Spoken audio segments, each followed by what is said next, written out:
प्यारे दोस्तों, आज हम बात करेंगे दुनिया के सबसे अमीर इंसान कारून की, जिसकी दौलत का कोई मुकाबला नहीं था और जिसकी मौत एक सबक बन गई। आप जानते हैं कि कारून मूसा अलैहिस्सलाम की कौम में से था और कुरान में उसका जिक्र नसीहत के लिए किया गया है। शुरुआत में कारून इबादत में बहुत आगे था, उसे नूर वाला कहा जाता था, लेकिन धीरे धीरे शैतान ने उसे बहकाना शुरू किया। उसने कारून से कहा कि हर काम में सिर्फ इबादत नहीं बल्कि दौलत भी हासिल की जा सकती है। कारून ने धीरे धीरे इबादत और ज़हद को छोड़ दिया और दुनिया की दौलत इकट्ठा करने में मशगूल हो गया। कारून की दौलत के बारे में कई रिवायतें हैं। कुछ कहते हैं कि वो व्यापार में माहिर था, कुछ कहते हैं कि उसके पास कीमिया का इल्म था जो मिट्टी को सोने में बदल देता था। सबसे मशहूर राय ये है कि वो पत्थरों और खानों से सोना निकालने का तरीका जानता था। वो अपने जमाने का सबसे अमीर इंसान बन गया, लेकिन दौलत ने उसे घमंड और तकब्बुर की ओर धकेल दिया। उसने ज़कात देना छोड़ा और गरीबों की मदद नहीं की। उसके महल, पलंग, कुर्सियां और दरवाजे सब सोने के थे। उसके खजानों की चाबियां उठाने के लिए 40 ताकतवर मर्द चाहिए थे।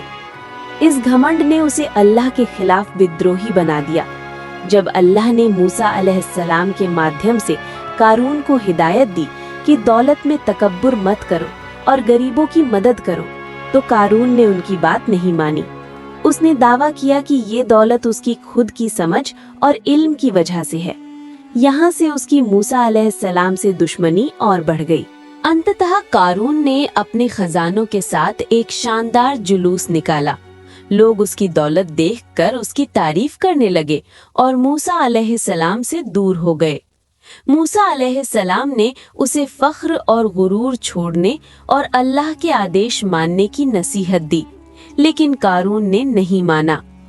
अल्लाह ने मूसा अलैहिस्सलाम की दुआ कबूल की और सुबह होते ही जमीन ने कारून और उसके घर को निगल लिया।